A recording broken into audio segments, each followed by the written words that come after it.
Hello students, we will learn the next passage of the text, The Alchemy of Nature. Tell me, are you listening the voice of the nature? ನೀವು ಈ ನಿಸರ್ಗದ ಧ್ವನಿ ಎಂದು ಕೇಳಿದಿರೇನ್ರಿ ಅಥವಾ ಕೇಳ್ತಾ ಇದ್ದೀರೇನ್ರಿ? When I do, it leaves me in complete awe. Awe means, see here, a feeling of respect with wonder. awe ಅಂದ್ರೆ ಏನ್ರಿ? ಒಂದು ಗೌರವದ ಭಾವನೆ, ಒಂದು ಆದರದ ಭಾವನೆ. When I do, it leaves me in complete awe. Means whenever the narrator listens the sound of the nature, she has a feeling of respect towards the nature. ಯಾವಾಗ ಲೇಖಿಕ ಅವರು ಈ ನಿಸರ್ಗದ ಧ್ವನಿ ಕೇಳ್ತಾರೆ ನೋಡ್ರಿ, ಅವರಿಗೆ ಒಂದು ಗೌರವದ ಭಾವನೆ ಅವ್ರ ಮನಸ್ಸಿನಲ್ಲಿ ಹುಟ್ಟೈತಿ ನೋಡ್ರಿ. Okay, and also she feels so wonderful about the nature.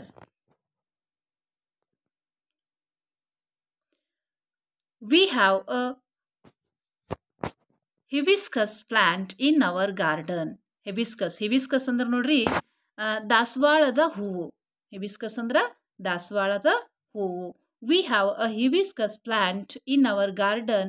Every fortnight a flower blooms on it. Big, bright and tender. ಪ್ರತಿ 15 ದಿನಕ್ಕೆ ಹೂವು ಆ ಹಿಬಿಸ್ಕಸ್ ಗಿಡದಲ್ಲಿ ಅರಳ್ತೈತ್ರಿ. ಎಷ್ಟು ದೊಡ್ಡದು, ಬಿಗ್ ಅಂದ್ರೆ ದೊಡ್ಡದು, ಬ್ರೈಟ್ ಆ್ಯಂಡ್ ಟೆಂಡರ್, ಎಷ್ಟು ನಾಜೂಕ, ಎಷ್ಟು ಶುಭ್ರವಾದ ಅದು ಹೂವು ಇರುತ್ತದೆ. ಲೇಖಿಕ ಅವರ ಒಂದು ಉದ್ಯಾನ, ಸಣ್ಣ ಗಾರ್ಡನ್ದಲ್ಲಿ ಹೈಬಿಸ್ಕಸ್ ಪ್ಲಾಂಟ್ ಐತಿ. ಆಮೇಲೆ ಅದಕ್ಕೆ ಸುಂದರವಾದ ಹೂವು ಅರಳ್ತೈತೆ ಹೇಳಕತ್ತಾರ ಅವರು. Through the day it smiles with the sun and dances with the wind, but as evening approaches it starts wilting. ನೋಡ್ರಿ, ಇಲ್ಲಿ ಲೇಖಿಕ ಅವ್ರು ಏನು ಹೇಳ್ತಾರ, through the day it smiles with the sun. ಇಡೀ ಪೂರ್ಣ ದಿವಸ ಸೂರ್ಯನ ಜೊತೆ ನಗತೈತ್ರಿ ಇದು ಹೂವು. And dances with the wind. Whenever the wind, the soft breeze or wind touch the flower, then the flower moves and it dances with the wind. And also the flower smiles with the sun. But as evening approaches, but when the evening comes, it starts wilting. Then the flower starts to dry and droop. Okay, wilting ಅಂದ್ರೆ ನೋಡ್ರಿ ಒಣಗಿ ಬೀಳೋದು. ಒಣಗಿ ಏನು ಮಾಡ್ತದ್ರಿ? ಬೀಳ್ತೈತ್ರಿ, ಮುದುಡ್ತೈತ್ರಿ ಅದು. Okay, ಲೇಖಿಕ ಅವ್ರು ಏನು ಹೇಳ್ತಾರೆ ನೋಡ್ರಿ, through the day it smiles. ಇಡೀ ಪೂರ್ಣ ದಿವಸ ಸೂರ್ಯನ ಜೊತೆ ನಗ್ತೈತ್ರಿ. And dance with the wind, ಆಮೇಲೆ ಗಾಳಿ ಜೊತೆಯಲ್ಲಿ ನೃತ್ಯ ಮಾಡ್ತೈತ್ರಿ. ಬಟ್ ಆ್ಯಸ್ ಈವ್ನಿಂಗ್ ಅಪ್ರೋಚಸ್, ಯಾವಾಗ ಸಾಯಂಕಾಲ ಬರುತ್ತದೆ ಆಗ ಏನಾಗ್ತದ್ರಿ, ಇಟ್ ಸ್ಟಾರ್ಟ್ಸ್ ವಿಲ್ಟಿಂಗ್. ಆಮೇಲೆ ಒಣಗ್ಲಿಕ್ಕೆ ಶುರು ಮಾಡ್ತಾ ಇದ್ರೆ ಒಣಗಿ ಬೀಳ್ತೈತ್ರಿ. The morning after it withers completely, and by evening it falls and becomes one with the earth again. ಆಮೇಲೆ ಮತ್ತು ಮುಂಜಾನೆ ಏನಾಗ್ತದೆ ನೋಡ್ರಿ, ಇಟ್ ವಿದರ್ಸ್ ಅಂದ್ರೆ ಡ್ರೈಸ್ ಆ್ಯಂಡ್ ಡಿಕೇಸ್, ಪೂರ್ಣ ಒಣಗ್ತೈತ್ರಿ. And by evening it falls, ಮರುದಿನ ಸಾಯಂಕಾಲ ಏನಾಗ್ತದ್ರಿ ಅದು ತೆಳಗ ಬೀಳ್ತೈತ್ರಿ. And becomes one with the earth again, ಈ ಭೂಮಿಯಲ್ಲಿ ಒಂದಾಗ್ತೈತ್ರಿ. Okay, the flower comes to life only for a day, yet it does so in full splendor. ಹೂವು ನೋಡ್ರಿ, ಅದರ ಆಯುಷ್ಯ ಎಷ್ಟೈತ್ರಿ? The flower's life is only one day. ಫ್ಲವರ್ದು, ಆ ಹೂವಿನ ಜೀವನ ಅಂದ್ರೆ ಎಷ್ಟು ದಿನ ರೀ? ಅದ್ರದ್ದು ಆಯುಷ್ಯ ಬರೀ 1 ದಿನ ಇರ್ತೈತೆ ನೋಡ್ರಿ. The flower comes to life only for a day, yet it does so in full splendour. ಆದರೂ ಕೂಡ ಎಷ್ಟು ವೈಭವದಲ್ಲಿ ಅದು ಜೀವನ ಬಾಳ್ತೈತೆ ನೋಡ್ರಿ. ಸ್ಪ್ಲೆಂಡರ್ ಅಂದ್ರೆ ಏನ್ರಿ? ಗ್ರ್ಯಾಂಡ್ ಅಪಿಯರೆನ್ಸ್ ಅಂದ್ರೆ ವೈಭವ. What if we too lived our life however short to its fullest? Then the narrator is asking us a question. If we all human being live a life like a flower, then what will happen? Then everyone will happy, because always the flower gives us happiness.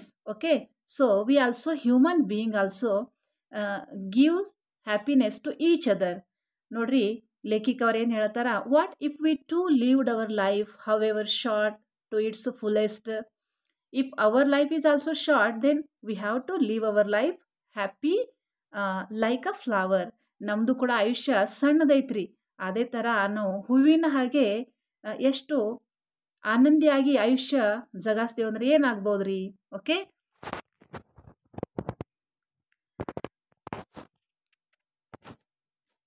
we went to a rocky beach and saw the spread of the majestic ocean and the rocks alongside, carved, sculpted, and shaped by the water.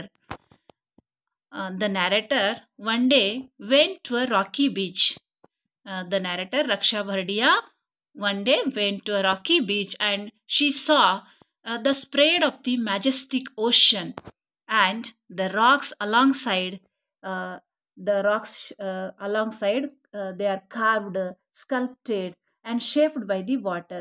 ಒಂದಿನ ಲೇಖಿಕ ಅವರು rakhi beach ಅಂದ್ರೆ ನೋಡ್ರಿ ಕಲ್ಲಿನ ದಂಡಿ, ಕಲ್ಲಿನ ಸಮುದ್ರ ದಂಡಿ. Okay, ಸಮುದ್ರ ದಂಡಿಯಲ್ಲಿ ಏನು ಕಲ್ಲುಗಳು ಇರ್ತಾವಲ್ಲ ಅದಕ್ಕೆ ರಾಕಿ ಬೀಚ್ ಅಂತಾರ. ಒಂದಿನ ರಾಕಿ ಬೀಚ್ ಕಡೆ ಹೋಗಿದ್ರು ಲೇಖಿಕ ಅವರು. And saw the spread of the majestic ocean. ಆಮೇಲೆ ಲೇಖಿಕ ಅವರಿಗೆ ಒಂದು ಭವ್ಯವಾದ ಮಹಾಸಾಗರ ಎಲ್ಲ ಕಡೆ ಹೆಬ್ಬಿದು ನೋಡಿದ್ರು ಅವರು. And the rocks along side, ಆಮೇಲೆ ಅಲ್ಲಿ ಕಲ್ಲುಗಳು ಹ್ಯಾಂಗಿದ್ದು ನೋಡ್ರಿ, ಕಾರ್ವ್ಡ್ ಅಂದ್ರೆ ಕೆತ್ತದವ್ರ ಕಲ್ಲಿಗೆ ಯಾರೇ ಶಿಲ್ಪಿ ಕೆತ್ತದವ್ರಂಗೆ ಕಾಣಿಸ್ಲಿಕತ್ತೀವೋ. Sculpted and shaped by the water, ಆಮೇಲೆ ಆ ಕಲ್ಲಿನ ಬೇರೆ ಬೇರೆ ಆಕಾರ ತಯಾರಾಗಿದ್ದು. ಆಮೇಲೆ ಇವೆಲ್ಲ ಯಾರು ಮಾಡಿದ್ರಿ, ಬೈ ದಿ ವಾಟರ್, ನೀರಿನಿಂದ ಆ ಕಲ್ಲಿಗೆ ಒಂದು ಆಕಾರ ಸಿಕ್ಕಿತ್ತು. Okay, water is so gentle, ಆ ನೀರು ಎಷ್ಟು ನಾಜುಕಿರ್ತಾವೆ ನೋಡ್ರಿ. Water is so gentle, rock is so hard, ಆದರೆ ಕಲ್ಲು ಎಷ್ಟು ಕಠಿಣ ಇರ್ತೈತ್ರಿ. ನೀರು ಎಷ್ಟು ಮೃದು, soft and gentle. Water is so gentle and rock is so hard. ಇಲ್ಲಿ ನೋಡ್ರಿ ಜೆಂಟಲ್ ಮತ್ತು ಹಾರ್ಡ್ ಇವೆರಡು ಅಪೋಸಿಟ್ ವರ್ಡ್ ಅದಾವ ನೋಡ್ರಿ. Yet as the water flows over it every day for years the rock gives in. ಆದರೆ ನೂರಾರು ವರ್ಷಗಳಿಂದ, ಎಷ್ಟೋ ವರ್ಷಗಳಿಂದ ಆ ಕಲ್ಲಿನ ಮೇಲೆ ಅವು ನೀರು ಹರಿದು ಹೋಗಿರ್ತಾವ ಅಂಥೇಳಿ ಆ ಕಲ್ಲಿಗೆ ಒಂದು ಆಕಾರ ಸಿಕ್ಕಿರ್ತೈತೆ ನೋಡ್ರಿ. Okay, it takes the shape that the water commands. ಅದು ಕಲ್ಲ ಆಕಾರ ತಗೋತದ, ನೀರು ಹ್ಯಾಂಗ ಅದ್ರ ಮ್ಯಾಗ ಹರಿದು ಹೋಗ್ತದ ನೋಡ್ರಿ. ಯಾವ ಪ್ರಮಾಣ ಹರಿದು ಹೋಗ್ತದಲ್ಲ ಆ ಪ್ರಮಾಣ ಅದಕ್ಕೆ ಆ ಕಲ್ಲಿಗೆ ಆಕಾರ ಸಿಗ್ತದ್ರಿ. Means the rock takes the shape according to the command of the water. Okay, our problems are so colossal, and we are so small, yet if we persist. ಅದೇ ಥರ ಲೇಖಿಕ ಅವ್ರು ಏನು ಕೇಳ್ತಾರೆ ನೋಡ್ರಿ, ನಮ್ಮ ಕೂಡ ಮನುಷ್ಯರ ಸಮಸ್ಯೆಗಳು ಕೂಡ they are so large, big, extremely large. Colossal ಅಂದ್ರೆ ನೋಡ್ರಿ ಇಲ್ಲಿ ಎಕ್ಸ್ಟ್ರೀಮ್ಲಿ ಲಾರ್ಜ್ ಅಂದ್ರೆ ಅತಿ ದೊಡ್ಡ. ನಮ್ಮ ಕೂಡ ಸಮಸ್ಯೆಗಳು ಹೆಂಗದವ್ರಿ, ಭಾಳ ದೊಡ್ಡ ಸಮಸ್ಯೆಗಳದಾವ. And we are so small, ಆಮೇಲೆ ನಾವು ಎಲ್ಲ ಚಿಕ್ಕವರದೇವು. ಯೆಟ್ ಇಫ್ ವಿ ಪರ್ಸಿಸ್ಟ್, ಆದರೂ ಕೂಡ if we try to solve the problems then the solution is there. ಅದೇ ಥರ ನಾವು ಅಗದಿ ಛಲ ಇಟ್ಕೊಂಡು ಅಗದಿ ಪ್ರಯತ್ನ ಮಾಡಿಕೊಂಡು ಆ ಸಮಸ್ಯೆಗಳಿಗೆ ಸಾಲ್ವ್ ಮಾಡ್ಲಿಕ್ಕೆ ಕೂತೇವಂದ್ರೆ ಅವು ಪರಿಹಾರ ಆಗ್ಬಹುದ್ರಿ. Okay, our problems are so colossal and we are so small, yet if we persist. We saw small bits of grass peeping through the small cracks in a concrete pavement. It left us thinking, however impossible things may look, there is always an opening. One day the narrator also saw the small bits of grass peeping through the small cracks in a concrete pavement. ಲೇಖಿಕ ಅವರು ಇನ್ನೊಂದು ಅನುಭವ ಹೇಳ್ಯಾರ ನೋಡ್ರಿ. ಒಂದಿನ ಅವರು concrete pavement ಅಂದ್ರೆ, concrete ಅಂದ್ರೆ cement ಕಾಂಕ್ರೀಟಿಂದ ಮಾಡಿದ್ದ ಒಂದು ಪೇವ್ಮೆಂಟ್ ಅಂದ್ರೆ ಪಾದಚಾರಿ. ಓಕೆ, ಅಲ್ಲಿ ಪೇವ್ಮೆಂಟ್ದಲ್ಲಿ ಅದರೊಂದು ಒಂದು ಕ್ರ್ಯಾಕ್ಸ್ ಇತ್ತು. ಕ್ರ್ಯಾಕ್ಸ್ ಅಂದ್ರೆ ಒಂದು ಚೀರು ಬಿದ್ದಿತ್ತಲ್ಲಿ, ಒಂದಿಷ್ಟು ಸೀಳಿತ್ತದು. ಅದರಲ್ಲಿದು ಏನು ಹೊರಗೆ ಬಂದಿತ್ರಿ, ಒಂದು ಹುಲ್ಲ ಇಣಿಕಿ ಹಾಕಿತ್ತು ಹೊರಗೆ, ಒಂದು ಹುಲ್ಲ ಇಣಿಕಿ ಹೊರಗೆ ಬಂದಿತ್ತು. Okay, we saw a small bits of grass peeping through the small cracks in a concrete pavement. It left us thinking when the narrator saw the small grass peeping through the cracks of a concrete pavement, then she started to think, however impossible things may look, there is always an opening. Then the narrator thought that whether the problems are so big, then each and every problem comes in this world with a solid solution. It left ಅಂದ್ರೆ ಲೇಖಿಕ ಅವರು ಆ cement concrete ಒಳಗಿಂದ ಹೊರಗೆ ಬಂದಿದ ಆ ಹುಲ್ಲಿನ ಇಣಿಕೆ ಹಾಕಿದ ಹುಲ್ಲಿಗೆ ನೋಡಿ ಅವರು ಏನು ವಿಚಾರ ಮಾಡಿದ್ರಂದ್ರೆ however impossible things may look ಅಂದ್ರೆ ನಮ್ಮ ಕಣ್ಣಿಗೆ ಎಷ್ಟು ಬಿ ಅಸಾಧ್ಯವಾದ ಕಾಣಿಸೋದು, there is always an opening. ಅದಕ್ಕೆ ಎಲ್ಲರ ಒಂದು ದಾರಿ ಇರ್ತೈತ್ರಿ. ನಮ್ಮ ಕಣ್ಣಿಗೆ ಯಾವ್ದು ಬಿ ಸಮಸ್ಯೆ ಅಸಾಧ್ಯ ಜರ್ ಕಾಣಿಸ್ತಂದ್ರೆ ಅದಕ್ಕೊಂದು ದಾರಿ ನಿಜವಾಗ್ಲೇ ಸಿಗ್ತೈತ್ರಿ. If we try then every impossible things transfer into possible. ಅಂದ್ರೆ ಪ್ರತಿಯೊಂದು ಅಸಾಧ್ಯವಾದ ಗೋಷ್ಟ ಸಾಧ್ಯ ಆಗಲ್ಕ ತಡ ಇಲ್ಲ. Okay, then if we try and if we have the will. Okay, so the narrator is telling that each and every problem comes in this world with a solid solution. Okay,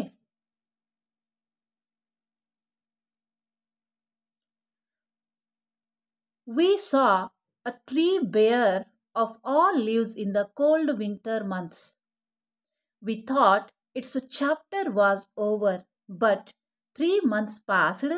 Spring set in and the tree was back to its green majesty once again, full of leaves, flowers, birds and life. One day the narrator again saw a tree, and that tree has no leaves because there was the cold winter season.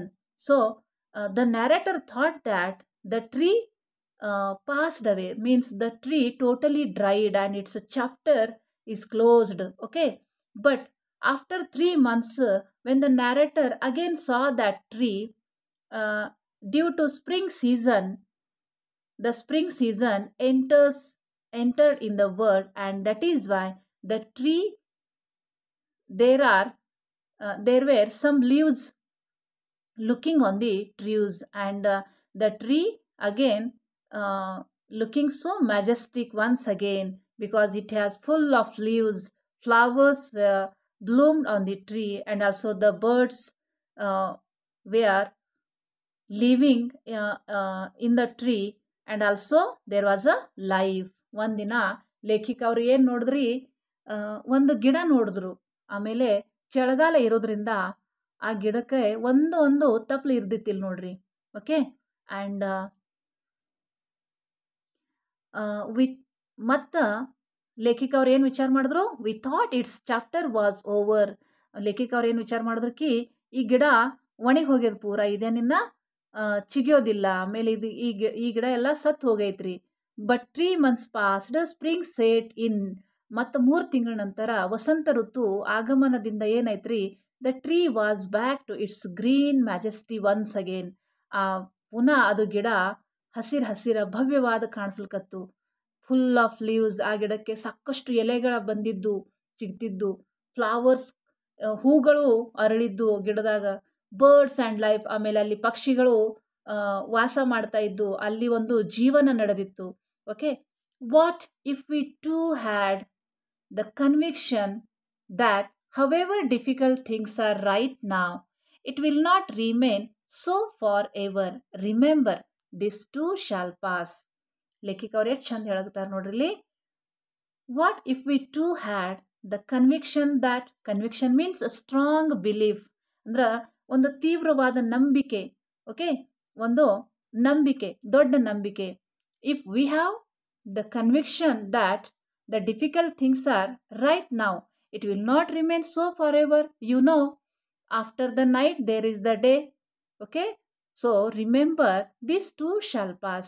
ಲೇಖಿಕ ಅವ್ರು ಹೇಳ್ತಾರ, ನಮಗೂ ಕೂಡ ಇದೇ ಥರ ಒಂದು ದೊಡ್ಡ ನಂಬಿಕೆ ಇತ್ತಂದ್ರೆ ಎಷ್ಟು ಚೆನ್ನಾಗಿ ಆಯ್ತೈತ್ರಿ. ಆ ಗಿಡಕ್ಕೆ ಕೂಡ ಒಂದು ನಂಬಿಕೆ ಇತ್ತು, ವಸಂತ ಋತು ಬರ್ತದ. The tree has also the strong belief that one day the spring will come and I will again look green. Okay, ಆ ಗಿಡಕ್ಕೆ, ಆ ಮರಕ್ಕೆ ಕೂಡ ಒಂದು ಹೋಪ್ ಇಟ್ಕೋತದ, ಅದನ್ನು ಕೂಡ ಒಂದಿನ ವಸಂತ ಋತು ಬರ್ತದ. ಆಮೇಲೆ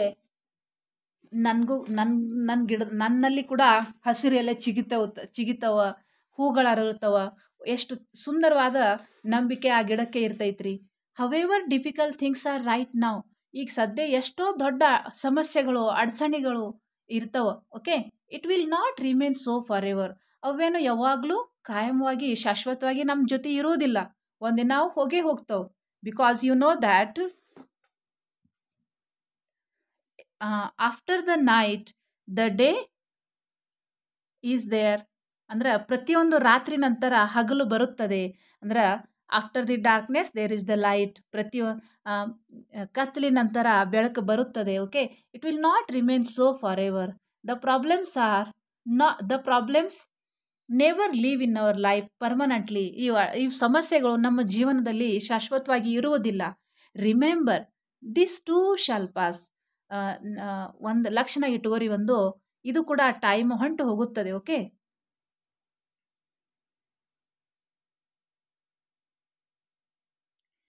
we saw an army of ants lugging a fly which was at least 10 times the ant size. Again, one day the narrator saw an army of ants lugging a fly which was at least 10 times the ant size. ಒಂದಿನ ಲೇಖಕ ಅವರು ನಿಸರ್ಗದಲ್ಲಿ ಮತ್ತು ಯಾವ್ಯಾವ ಎತ್ತರ ನಿರೀಕ್ಷಣೆ ಮಾಡಿದ್ರು ನೋಡ್ರಿ. ಒಂದಿನ ಇರುವಿಗಳದು army ಹೊಂಟಿತು, ಇರುವಿಗಳ ಸೈನ್ಯ ದಳ ಒಂದು ಹೊಂಟಿತು. And the ants were lugging means they were carrying a fly which was at least 10 times the and size. ಆಮೇಲೆ ಆ ಎಲ್ಲ ಇರುವಿಗಳು ಏನು ಎತ್ಕೊಂಡು ಹೊಂಟಿದ್ದಂದ್ರೆ ಒಂದು ದೊಡ್ಡ ನೊಣ ಎತ್ಕೊಂಡು ಹೊಂಟಿವು. ಫ್ಲೈ ಅಂದ್ರೆ ನೊಣ. ಆಮೇಲೆ ಲಗ್ಗಿಂಗ್ ಅಂದ್ರೆ ಕ್ಯಾರಿಡ್ ಅಂದ್ರೆ ಎತ್ಕೊಂಡು ಹೊಂಟಿದ್ದು. Carry or drag with great efforts ಅಂದ್ರೆ ದೊಡ್ಡ ತಾಕತ್ತು ಹಚ್ಚಿ ಪ್ರಯತ್ನ ಮಾಡಿ ಅವು ಏನು ಮಾಡ್ಲಿಕ್ಕತ್ತೀವಿ, ಇರುವಿಗಳು ಆ ನೊಣಕ್ಕೆ ಎತ್ಕೊಂಡು ಹೊಂಟಿದ್ದು ನೋಡ್ರಿ. They were carrying a fly which was at least 10 times the and size. ಆ ನೊಣ ಎಷ್ಟು ದೊಡ್ಡದಕ್ಕೆ 10 ಇರುವಿಯಷ್ಟು ಆ ನೊಣ ದೊಡ್ಡದಿತ್ತು ನೋಡ್ರಿ. Okay, the ants organised themselves around the fly. ಆಮೇಲೆ ಆ ಇರುವಿಗಳು ಏನು ಮಾಡಿದ್ ನೋಡ್ರಿ, ತಮ್ಮೆಲ್ಲರಿಗೆ ಆ ನೊಣ ಸುತ್ತಮುತ್ತ ಎಷ್ಟು ಚಂದ ನಿಂದ್ರದು ಆಯೋಜನೆ ಮಾಡಿದ್ರು. The ants organised themselves around the fly, lifted it on frail fillers and carried it to quite a distance. ಆಮೇಲೆ ಆ ನೊಣಕ್ಕೆ ಅಗದಿ ಫ್ರೇಲ್ ಫಿಲರ್ಸ್ ಅಂದ್ರೆ ವೀಕ್ ಲೆಗ್ಸ್ ಅಂದ್ರೆ ಅಶಕ್ತವಾದ ಕಾಲುಗಳು. ನಿಮ್ಗೆ ಇರುವಿನ ಕಾಲುಗಳು ನಿಮ್ಗೆ ಹ್ಯಾಂಗೆ ಇರುತ್ತವೆ ಗುರ್ತಿರ್ತೈತ್ರಿ. ಕೂದಲು ಎಳಿತಾರ ಅವ್ರ ಕಾಲುಗಳು ಇರುತ್ತವೆ.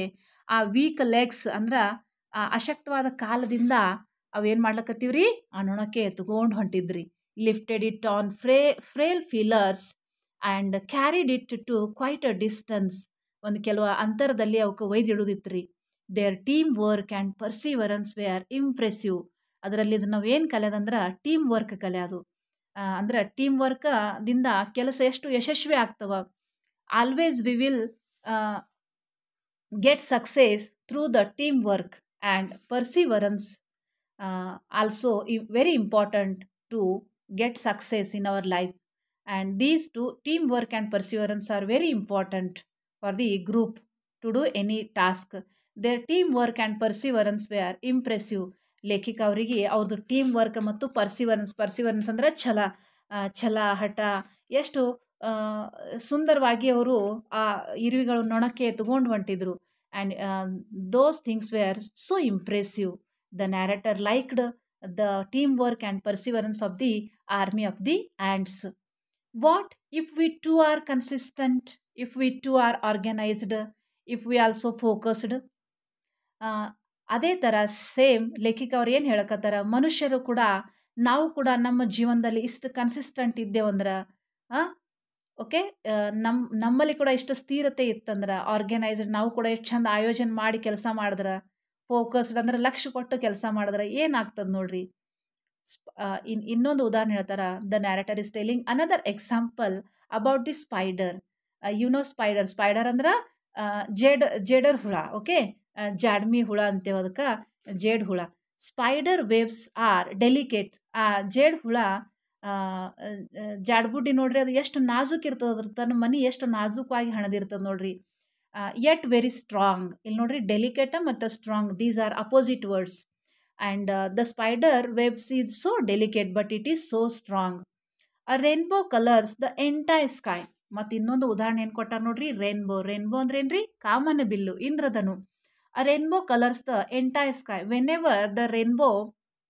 Whenever we see the rainbow in the sky, then the whole sky looks so colorful. A rainbow colors the entire sky. ಇಡೀ ಪೂರ್ಣ ಆಕಾಶಕ್ಕೆ ಈ ಕಾಮನ ಬಿಲ್ಲು ಬಣ್ಣ ಹಚ್ತೈತಿ ನೋಡ್ರಿ. Oyster take in a grain of sand, they open up with a pearl. ಎಷ್ಟು magic ಅದ್ ನೋಡ್ರಿ. Oyster ಅಂದ್ರ ಸಿಂಪಿ ಹುಳ. ಸಿಂಪಿಯಲ್ಲಿ ಇರುವ ಒಂದು ಹುಳ ಅದು ಏನು ಮಾಡ್ತದ್ರಿ, ಒಂದು ಉಸುಕಿನ ಕಣ ಸಿಂಪಿ ಒಳಗೆ ತಗೋತದ್ರಿ. ಆಮೇಲೆ ಅದು ಯಾವಾಗ ಹೊರಗೆ ಬರ್ತದಂದ್ರೆ it open up with a pearl. ಒಂದು ಸುಂದರವಾದ ಪರ್ಲ್ ಅಂದ್ರೆ ಮುತ್ತು. ಆ ಒಂದು ಸುಂದರವಾದ ಮುತ್ತಿನ ಜೊತೆ ಅದು ಹೊರಗೆ ಬರ್ತೈತ್ರಿ. Oyster take in a grain of sand, they open up with a pearl. Okay. Innumerable stars shine across the infinite sky. Innumerable stars shine across the infinite sky. ಅಂದ್ರೆ ಇನ್ಯೂಮರೇಬಲ್ ಅಂದ್ರೆ ಅಸಂಖ್ಯವಾದ ಚುಕ್ಕಿಗಳು ಎಲ್ಲಿ ಹೊಳಿತಾವ ನೋಡ್ರಿ, ಅಕ್ರಾಸ್ ದ ಇನ್ಫಿನಿಟ್ ಸ್ಕೈ. ಅನಂತವಾದ ಆಕಾಶದಲ್ಲಿ ಈ ಅಸಂಖ್ಯವಾದ ಚುಕ್ಕಿಗಳು ಹೊಳೆಯುತ್ತವೆ ನೋಡ್ರಿ. Infinite ಅಂದ್ರೆ ಅನಂತ. Clouds take new shapes with every passing moment.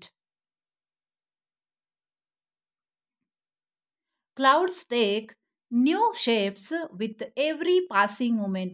You see the clouds in the sky, okay? But the clouds' shape is so different. We think that sometimes we think that there is the shape of the lion, there is the shape of elephant, and sometimes there is the shape of the face of the human. So clouds take new shapes with every passing moment. ಆಕಾಶದಲ್ಲಿ ಮೋಡಗಳಿರುತ್ತವೆ ನೋಡ್ರಿ. ಮೋಡಗಳದ ಆಕಾರ ಒಂದೇ ಥರ ಇರುವುದಿಲ್ಲ. ಅದರಲ್ಲಿ ನಮ್ಗೆ ಕೆಲವು ಪ್ರಾಣಿಗಳು ಕಾಣಿಸ್ತವ, ಮನುಷ್ಯನ ಮುಖ ಕಾಣಿಸ್ತೈತ್ರಿ ಅದ್ರೊಳಗೆ. Okay. The clouds take new shape with every passing moment. ಅಂದ್ರೆ ಯಾವಾಗೋ ಮುಗುಲಿದಲ್ಲಿ ಅಡ್ಡಾಡ್ತಾವ ನೋಡ್ರಿ. ಪ್ರತಿ ಕ್ಷಣದಲ್ಲಿ ಅವಕ್ಕರದ ಆಕಾರ ಬೇರೆ ಬೇರೆ ಇರುತ್ತವೆ ನೋಡ್ರಿ. The wind makes trees dance with unhindered passion. Means the wind also makes, ಗಾಳಿ ಏನು ಮಾಡ್ತದೆ ನೋಡ್ರಿ, whenever the wind touches the trees, then the trees move and dance with unhindered passion. ಅಂದ್ರೆ ಯಾವಾಗ ಗಾಳಿ ಗಿಡಕ್ಕೆ ಟಚ್ ಮಾಡ್ತಾವೆ ನೋಡ್ರಿ, ಅವಾಗ ಗಿಡ ಅಳಗ್ಯಾಡ್ತೈತ್ರಿ. ಅವಾಗ ನಮಗೆ ಅವು ಗಿಡ ನೃತ್ಯ ಮಾಡ್ದಂಗೆ ಅನಿಸ್ತವ್ರಿ. The wind makes trees dance with unhindered passion. Unhindered means not hindered or obstructed. ತಡೆ ಇಲ್ಲದ ಒಂದು ಆಸಕ್ತಿ, ತಡೆ ಇಲ್ಲದ ಒಂದು ಹವ್ಯಾಸದಿಂದ ಆ ಗಿಡಗಳು ನೃತ್ಯ ಮಾಡ್ತಾವೆ ನೋಡ್ರಿ. Water without hint of ego ಅಂದ್ರೆ ಅಹಂಕಾರ. ನೀರಿಗೆ ಒಂದಿಷ್ಟು ಚುಟುಕಿ ಕೂಡ ಅಹಂಕಾರ ಇರುವುದಿಲ್ಲ. Water without hint of ego changes its form according to the dictates of the sun and the wind. ನೀರು ನೋಡ್ರಿ, ಒಂದು ಚುಟುಕು ಕೂಡ ಅಹಂಕಾರ ಇಲ್ಲದೇನೆ it changes in its form according to the dictates of the sun and the wind. ಆಮೇಲೆ ಸೂರ್ಯ ಹೇಗೆ ಹೇಳ್ತಾನ ಅದೇ ಥರ, ಗಾಳಿ ಹೇಗೆ ಹೇಳ್ತದ ಅದೇ ಥರ ಅದು ನೀರು ಹರಿಯುತ್ತದೆ. ಒಂದು ಚುಟುಕು ಕೂಡ ಅದಕ್ಕೆ ಒಂದು ಸ್ವಲ್ಪ ಕೂಡ ಅಹಂಕಾರ ಇರುವುದಿಲ್ಲ. ಈಗೋ ಅಂದ್ರೆ ಅಹಂಕಾರ. When we see a caterpillar turn into a butterfly. ನಿಮಗೆ ಕ್ಯಾಟರ್ಪಿಲ್ಲರ್ ಅಂದ್ರೆ ಗುರ್ತೈತ್ರಿ, ಮರಿಹುಳ. ಅದರದಿಂದ ಏನಾಗ್ತದ್ರಿ, ಪಾತ್ರಗಿತ್ತಿ ತಯಾರಾಗ್ತದೆ ನೋಡ್ರಿ, ಸುಂದರ ಬಟರ್ಫ್ಲೈ ತಯಾರಾಗ್ತದ್ರಿ. When we see a caterpillar turn into a butterfly, a flower turn into a fruit. ಆಮೇಲೆ ಹೂವಿನಿಂದ ಹಣ್ಣು ತಯಾರಾಗ್ತದೆ ನೋಡ್ರಿ. ಈ ಮರಿಹುಳದಿಂದ ಬಟರ್ಫ್ಲೈ ತಯಾರಾಗ್ತದ, ಫ್ಲವರಿಂದ ಫ್ರೂಟ್ ತಯಾರಾಗ್ತದ. We experience the alchemy of nature. We touch it and become gold hour selves. ಆಗ ನಿಮ್ಗೆ ಗುರ್ತಾಗ್ತದಕ್ಕೆ ನಿಸರ್ಗದ ಎಷ್ಟು ಚಮತ್ಕಾರ ಐತಿ, ಎಷ್ಟು ಜಾದು ಐತಿ. When U C a caterpillar turns into a butterfly and a flower turn into sweet fruit, then you can experience the alchemy of nature. Then you realize that the alchemy of nature, the magic of the nature. Then we touch it and become gold ourselves. And ಆ ನಿಸರ್ಗಕ್ಕೆ ನಾವು touch ಮಾಡ್ತೇವೆ, ನಾವು ಸ್ವಂತದ ಜೀವನ ಒಂದು ಬಂಗಾರ ಥರ ಮಾಡ್ಕೋತೇವೆ. We experience the alchemy of nature. We touch it and become gold ourselves. Okay, this is the magic of the nature. In this text, the narrator told us the alchemy of or the magic of the nature. Okay, thank you.